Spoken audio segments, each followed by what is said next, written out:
I'm on the ground. I came that close to kissing this tree. I'm exhausted. The guys are exhausted.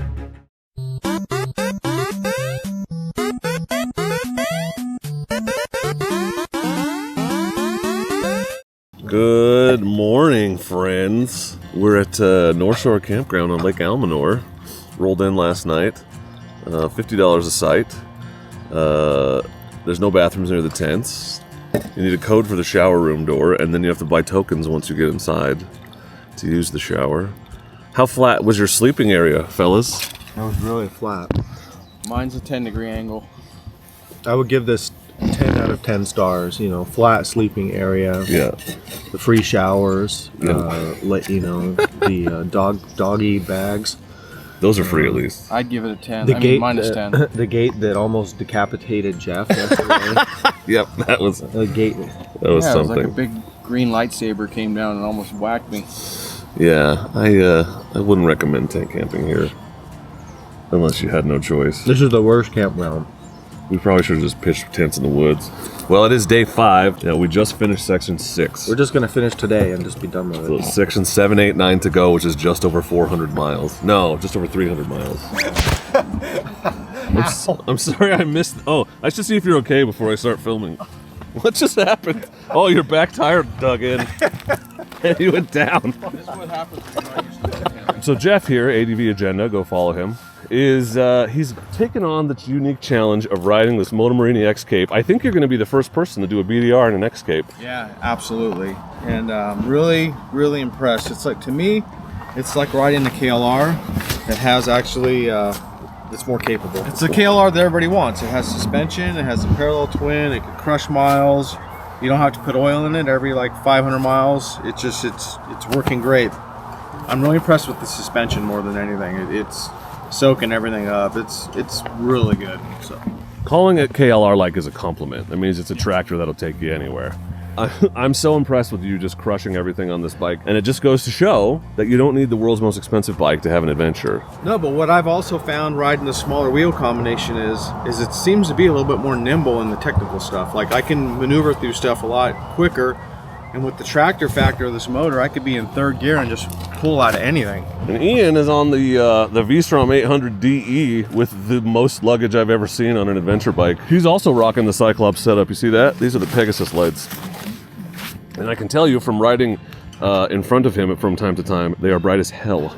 Well, I hate to say it, but the 790 has been excellent on this trip. I will say my only complaint is this harsh suspension up front in the super technical sections, and yesterday the traction control ABS decided to stop working, but I turned it off and back on again 3 times and it was fine. I do want to point out in particular my Cyclops setup. So this stuff has been taking a beating. In fact, this one I hit it so hard yesterday it was like knocked sideways on the bike. The flashing is not happening in real life, just the refresh rate of the camera, but these are the Tough Light turn signals. And then they flash, and all this kind of turns off to make it more visible, and then back on, and they're back to turn signals. Cyclops has sponsored today's video, but I would have been raving about this stuff anyway, because I'm just really happy with the light setup in particular. Running these lights and the Skane P3 on the back, I definitely noticed people staying farther away, and they just seem to see me a lot better. How could you not? These lights are bright as hell. All of this is set up. There's no extra switches on the bike, so I just use my bike's high beams and low beams, and it does all the dimming, auto dimming by itself. It's all set up like that, which I love. On the back, I've also got the Tough Light turn signals, and it's all wired directly to the bike. No additional switches or anything, and a lot of their stuff is just plug and play. You just plug it into your existing connectors. I've got these lights, in fact, wired in to the accessory connector on the front, but it came with an extra set of connectors so that I could also wire up my GPS. I didn't lose any factory mounting positions or power positions. And my favorite thing about Cyclops is their amazing customer service. So it's just Daryl and Brian. So when you call them, you get Daryl or Brian. Daryl owns the company. Brian is his right-hand man. They're the ones that you've seen at Touratech and actually at my house one time installing all the lights on the bike. Those guys ride. They know what they're doing. They test the products in the field, and they're just great guys. Again, it's another small company, a local company. A lot of their products are made in the USA. So I'll put a link to Cyclops in the description, and if you use promo code DORKINTHEROAD, you can save 15% on the website, which is not nothing. So definitely take advantage of that. but they have kits for all kinds of adventure bikes. They have headlights for dual sports. They have something for your bike, probably guaranteed. So pop over to this site. I'll link it in the description. Don't forget to use that code. Thanks to them for sponsoring day 5. How is it day 5 already of this Northern California BDR trip? All right, let's pack up, get on the road. We're gonna crush some miles today to make up for yesterday. That's the plan. Also, if you haven't yet, consider subscribing to the channel for more adventures like this. Also, dual sport motorcycle reviews. I'm gonna do a full gear rundown on everything when I get done. And also, because I'm the dork in the road and I want to be your internet riding buddy, and I'm better than your regular riding buddies because I come with a mute button. Hit that subscribe and maybe turn on the notifications. YouTube keeps telling me I have a below average notifications number, so if you haven't yet set up for notifications, man, that would be cool if you did.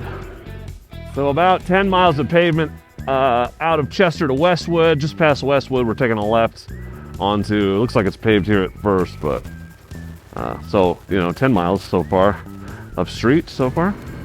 There's a lot of this logging road, blacktop, dilapidated stuff on this route. Onto some dirt. Man, the contrast of the shadows, even without my sunglasses on, I just can't see. Gotta take it easy as you lose the dips and drops and rocks. Well, I don't want to speak too soon, but it's much faster going so far. A lot of third gear. Some of this big rock patches here, which are pretty compressed now, but not fun when they're new and loose generally. About the only real obstacle thus far. A lot of straight roads, it's good. It's good. Needed a palate cleanser after yesterday. I'm enjoying the view through my nasty, nasty, dusty windshield. I probably should make some attempt to clean that sometime soon. Part of the adventure though, this thing is gonna need a wash and a half when we get back. I have to get the pressure washer out. It looks like a secondary road, a little bit less well maintained. Let's see what we got. There's been some really gnarly water bars on this trail so far. Easy to get air if you're not paying attention. A nice little ditch. We're going right. Another water bar. Oh, woo-hoo-hoo. A little leaned over, more farther. Word's good. A little bit more lean there than I wanted, but 2 tracks held on. So that's good.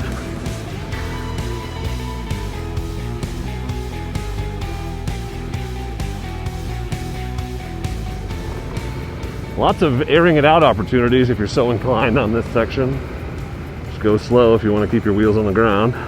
So check this out. I'm not sure if it'll come across on the camera, but proof positive that you don't even need an adventure motorcycle to have a motorcycle adventure. There's a dude up here in a Can-Am Riker ahead of us, out here in the woods doing his thing. Yeah, look at him go. And no, I'm not talking about Ian. I'm talking about the guy in front of him. We need to pass this guy. He's hauling ass though. Later, guy. Have a good adventure.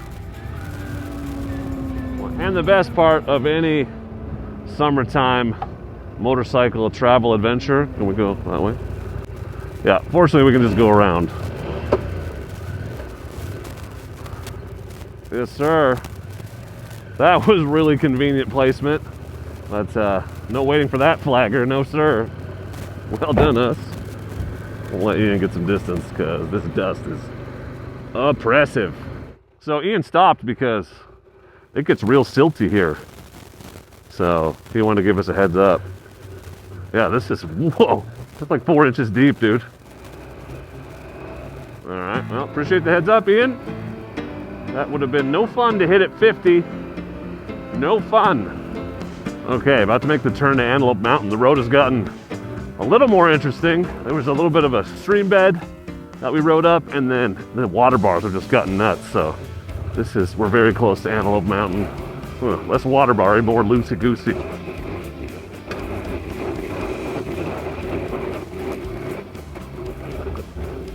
What is this? Interesting little jog to the left. And you can just see how chewed up this has gotten from everybody riding it this summer. Just loosens everything up.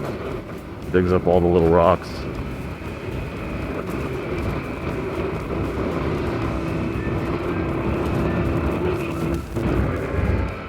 Alright, well, this isn't the road up to the lookout. This is the road that leads to the road, to the lookout. There's one of these water bars I'm talking about. That one's nowhere near as severe as the others have been. Okay, this time I'm going up Antelope Mountain, 7,684 feet. Almost 8,000. Lots of cool lookouts on this BDR. And on the main route. This is actually on the main route. It's not even an extra section. The second one we hit today will be an extra section. Okay, that's ugly. So much, nothing to see here. Nothing to see here except all of California. Is this the one that was, yeah, the solar powered one? I think it is. The one that NASA worked with the Forest Service to set up. First solar powered watchtower in the country. That's the optional hard descent over there, which we're not going to do because that's not the purpose of our video. Oh, it's going to be too hot to hang out up here. I can already tell. Gotta get back in the shade. What a cool little hut of a watchtower. Look at all the solar panels. Whoa! Look at that. Okay. Look at that view. Antelope Mountain. We have arrived. The views are better going down than they are coming up, usually, to these lookouts. Yeah, look at that. Beauty. Beauty. So there's an optional hard path around the backside, which we won't take this time. It's just a shortcut back over to the route. But this is it right here. Just looks like it's pretty chunky and not maintained. So that's there if you want it, but I'm here to show you the main route as much as possible. Okay, next stop, Harvey Lookout, which is optional off of the main route, but it's only like a 4 mile out and back. So worth a stop just to look around. It's nice to get up and get the lay of the land, you know. We're here to see stuff. The best place to do that is from high up. That's right, more science facts with Dork. Yeah, so I think that's the road coming down. It is, you can see it. So it's pretty steep. It drops 1,000 feet in about a third the distance that I just went around the backside of the mountain.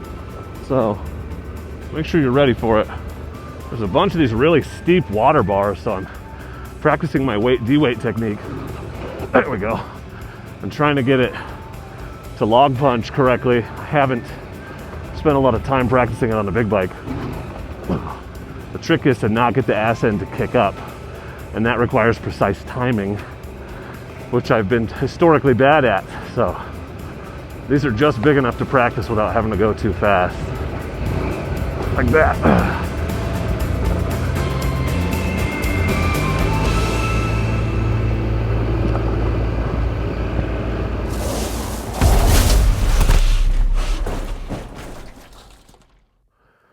Not sure what that was, but I'm on the ground.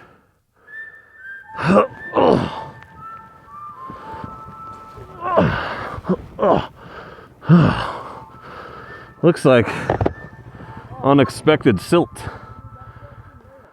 I came that close to kissing this tree. Oops. Oh man, that was fun. I think I just got in the middle there and got loose and didn't realize it. Wasn't even going that fast. Yeah, front just went. I wasn't standing. I told you I just got to check out my skid plate. I wanted to see if there's any scratches on it. One. Thanks, boys. Yeah, I thought the windscreen was hitting that tree for sure. Silt snuck up on me. That's good. I was worried today would be boring, video-wise, but doesn't seem to be any worse for wear. Oh man, yeah. Well, now I'm a little gun shy, obviously. Definitely into some siltier territory. See this? That's slippery, loose stuff. I just was not ready for, because it was hidden under the pine needles.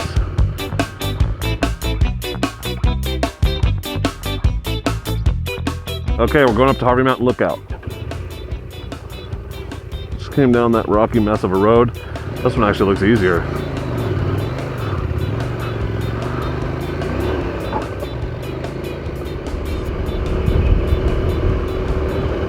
So this is an optional section. Not optional harder, just optional. But you're so close, it seems silly not to go up there. See what it looks like. lame sauce. Lame sauce. There's a little glimpse of the view, but no dice on the lookout. Lame. All right, well, let's go back down and catch the guys before they come too far up. I don't know, but all is well. Onward to the home of Justin Bieber. I assume. Why else would it be called that? It's cool that they named the whole town after him, I guess. We were just on a perfectly good red cinder road, hauling ass. And for some reason, the route turns off into this dusty rock garden.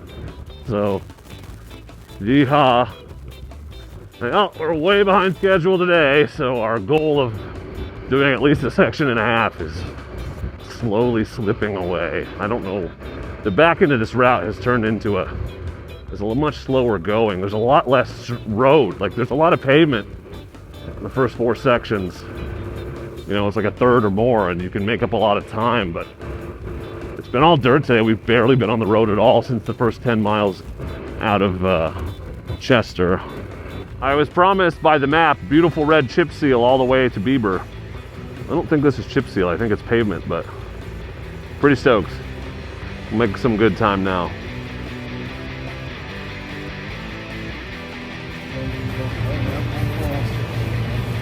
Tire's not that thick. They went through. Jeff's got a flat somehow.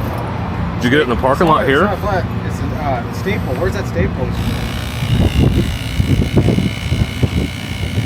We made the world's most gnarly plug and it's still leaking air. So all these miles off-road and you pick up a staple in the freaking parking lot of a gas station. Unbelievable. Pick up your crap, people. Desperate measures. I've never not been able to plug a tire. Use the tube thing, the hose to put it in. Okay, well, the slime did the job, we think, so we're gonna press on and try to get to Willow Creek Campground. It's like 20 or 30 miles into the next section. Found some dirt a few miles from town. Came around the corner and bam, there it was. Was not prepared. Did not have off-road mode ready or had to slam on the brakes. It's just like you're going 50 miles an hour, you turn on the corner and there's gravel, bam. So be aware of that coming out of Bieber.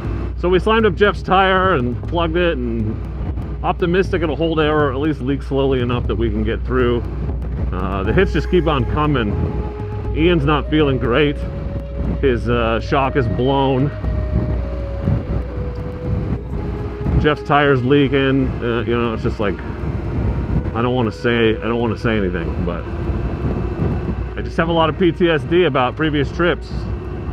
The PTSD stands for previous trips sucked donkey. So I'm done making predictions about when we finish, and we're just gonna ride. Obviously, you can see the sun is going down. There's about 2 hours of daylight left. So if we could put in an hour and get to the campground, that would give us enough time to get set up and camp. I don't want to deal with trying to cook in camp, so I just ate a bunch of chicken strips at the gas station, calling it dinner. So that is Snag Hill Lookout. It's right off the route. In fact, it's part of the route, so we're just gonna pop up there and check it out. Don't think we'll hang out long because we're in a hurry to get to camp, but cool to see what there is to see. Oh, it's closed. It's my life, dude. Fire season ends and they close everything. Lame. That's 2 today. Well, never mind. The rocky section we keep hearing about seems to have arrived. A little bit of a paint shaker action, just on this particular hill. This will not be fun for Ian with no shock. New surface. Got some sandstone rock. Pretty sure. God, we're back out into the High Desert Ranch grazing lands, out of the Modoc National Forest. The terrain changes. The roads have been pretty easy though, just the occasional technical spikes. This is like Christmas Valley area, Oregon, on the Orbiter.